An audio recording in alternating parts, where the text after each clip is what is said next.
The U.S. House of Representatives has a new Speaker of the House amid a lot of backroom negotiations and arm twisting in the GOP ranks. Speaker Paul Ryan will have his work cut out for him as he tries to bring both sides of the aisle together to pass important legislation. But he can be happy that wrangling representatives today is relatively easy compared to how it was back in the 1800s when Henry Clay was Speaker. Politics is very, very dirty, certainly as dirty, if not dirtier than today, because often there were guns behind it. During Clay's tenure in the House, one congressman shot and killed another. And there were fistfights on the floor. It was not clean politics. That's Harlow Giles Unger, historian and author of the book Henry Clay, America's Greatest Statesman. Most of the men in the House of Representatives were not to the manor born. They were from the frontier, group of local farmers. Only male property owners could vote, and they'd elect one of their numbers. And these were not educated, wealthy people who came into the House of Representatives. Unger says we should be looking at how Clay brought both sides together back in the 19th century, with Congress so divided and important legislation often languishing in committee today. Clay's name is probably familiar to you, even if you don't remember exactly what he's known for. Unger says that he was a brilliant lawyer, orator, organizer, politician, and negotiator, and that these accomplishments are enough to secure him a place in the pantheon of great U.S. statesmen, if not in the minds of 21st century Americans. Well, he was never president, and Americans don't know much about their Congress or the leaders of Congress. It's unfortunate because the Speaker of the House, and Henry Clay was the greatest speaker in American history, the Speaker of the House is the second most powerful man in the federal government after the president. He's one of only two people in government who are elected by all of the people of the United States. The President of the United States, of course, is elected by all of the people.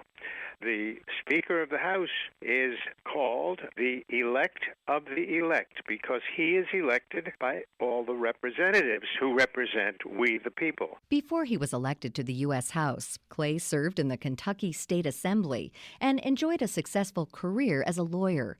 One thing you might remember about Clay is his defense of Vice President Aaron Burr in Burr's duel with Secretary of the Treasury Alexander Hamilton. Aaron Burr was being persecuted. Aaron Burr had been Vice President of the United States and shot Alexander Hamilton and killed Hamilton in a duel. And perfectly legal. Dueling was as common as anything in those days. It was perfectly legal.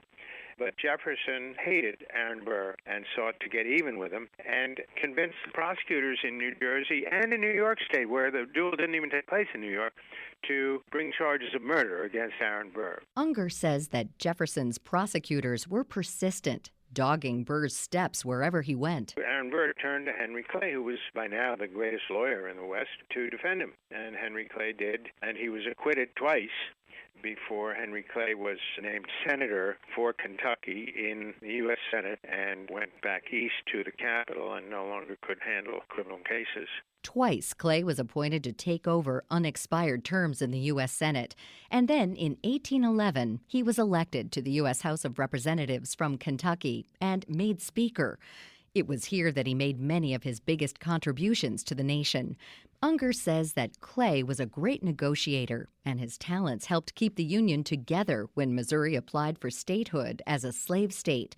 A congressman from New York wanted to ban the entry of any more slaves into the state, which raised the ire of the Southern representatives, who began talking about secession. Henry Clay realized at the time in 1820 that if the South broke off from the North, it would not have meant civil war. No one in the North could care less about the slaves. Slavery was legal all over the United States except in New England. Everybody had slaves in the North, and they certainly weren't going to fight slaves in the South.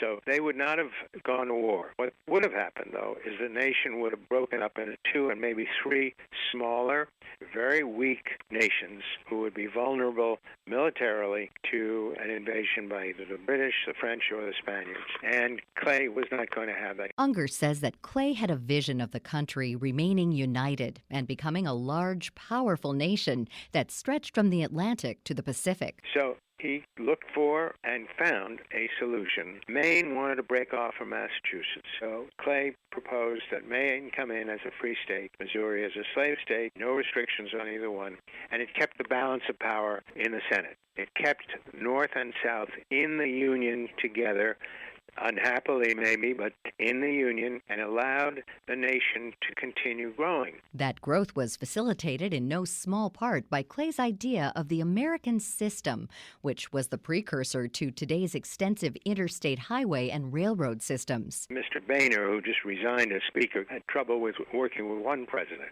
Clay worked with 10 different presidents, many of them bitter political opponents. He worked with 10 presidents to institute the American system, which was to get all the states and the federal government working together to build a network of roads, canals, and eventually railroads that reached into every corner of 20 northern, midwestern, and western states. The Southerners didn't want any part of it. They weren't going to work with the federal government. Unger says that this transportation system allowed people to move back and forth across the country in large numbers, settling land, farming, and building cities and towns where there were none. It also provided a way for the money, goods, and services they needed to move more quickly and easily to their destinations, increasing commerce and making the United States a powerful economic force in the world. In addition to his negotiating and planning skills, Unger says that Clay was also a mentor to a generation of legislators who went on to finish the work that the Speaker had begun. Most important of whom was Abraham Lincoln, who worshipped Clay. He called Clay his mentor, his teacher, and he served in Congress for a term, so he learned Clay's system of compromising. He also married Mary Todd, whose parents lived next door to the Clays in Lexington, Kentucky. They were very, very close friends, and as a young man, Clay took Lincoln and taught him all he knew. When Clay died, Lincoln gave the most stirring eulogy. He looked to heaven and cocked his ear. He said, "I recognize Clay's voice, speaking as it ever spoke for the Union, for the Constitution, for the freedom of man." The Missouri Compromise delayed conflict between the North and South for 40 years, but when the decision was made to go to war, Unger says President Lincoln invoked the words of his beloved friend and teacher. Lincoln said, "My paramount object in this struggle is to save the Union. It is not either to save or destroy slavery. It has nothing to do with slavery. If I could save the Union without freeing any slave, I would do it. And if I could save it by freeing all the slaves, I would do it. And if I could save it by freeing some and leaving others alone, I would also do that. What I do about slavery and the colored race, I do because I believe it helps to save this Union. And what I don't do, what I forbear because I do not believe it would help to save this Union." So Abraham Lincoln listened to Henry Clay, as have all the great statesmen in American history.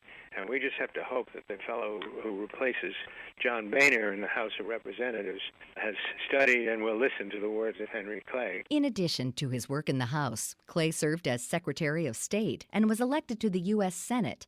Unger says that he hopes that readers will come away with a better understanding of Henry Clay, the man, and see what is possible when negotiation and compromise, rather than partisanship, rules the Congress. He was indeed the greatest statesman and stands with Washington, with Lincoln, with Eisenhower as a man who united the nation rather than sought to divide it. One of the stupid things I saw printed recently was in the largest newspaper in Ohio. The editor should know better, but he praised Boehner for perfecting the art of disagreeing without being disagreeable. That's not what the speaker is supposed to do. The speaker is supposed to perfect the art of compromising, not disagreeing. He's not there to disagree. He's there to negotiate compromises and bring us together. You can read about the life and work of one of our greatest statesmen in Harlow Giles Unger's book, Henry Clay, available now. The author also invites listeners to visit his website at harlowgilesunger.com. You can find out more about all of our guests on our site at viewpointsonline.net. You can find archives of past programs there and on iTunes and Stitcher. Our show is written and produced by Pat Reuter. Our production directors are Sean Waldron, Reed Pence, and Nick Hofstra. I'm Marty Peterson.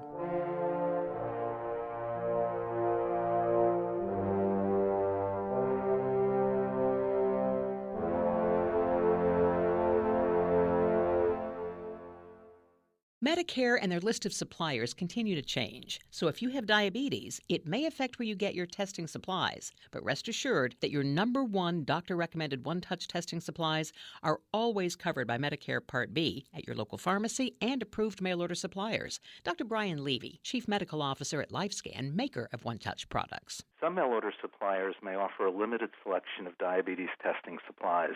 They may try to switch you to a different brand, saying your current products are no longer covered.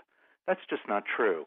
You are entitled to continue using the products you know and trust and that have been recommended by your healthcare professional at no additional cost. Remember, you have a choice. Stay with the number one brand used by Medicare patients. For questions about coverage or where to get your one-touch testing supplies, call 1-866-621-6216 or visit www.onetouch.com/Medicare. Medicare Part B is not a guarantee of coverage and payment, which may be subject to coinsurance, deductible, and patient eligibility requirements. Guys can be hard to buy gifts for, but this holiday the Craftsman brand has perfect gift options for the DIYer and auto enthusiast on your list, or even for the guy who's looking to show his love for tools on his sleeve with new hoodies and hats. For example, the Craftsman Extreme Grip platform is designed to give you the grip you need to loosen rounded or rusted fasteners, making it quick and easy. The Craftsman Extreme Grip 5-piece socket accessory set offers solid gripping power on many kinds of fasteners, and the Craftsman Extreme Grip diamond tip screwdriver offers 4 times more gripping power than standard black oxide finished tip screwdrivers. Quality and durability are assured. All Craftsman hand tools come with a lifetime full warranty. New apparel options are hot too, like the Craftsman 12-volt heated hoodie. It's designed for comfort, added warmth, and style. Great to wear while shoveling snow, working on an outdoor project, or for tailgating at the big game. And that's just the start. Check out the Craftsman Gift Finder on Craftsman.com, where shoppers can easily find the hottest gifts of the season all in one place.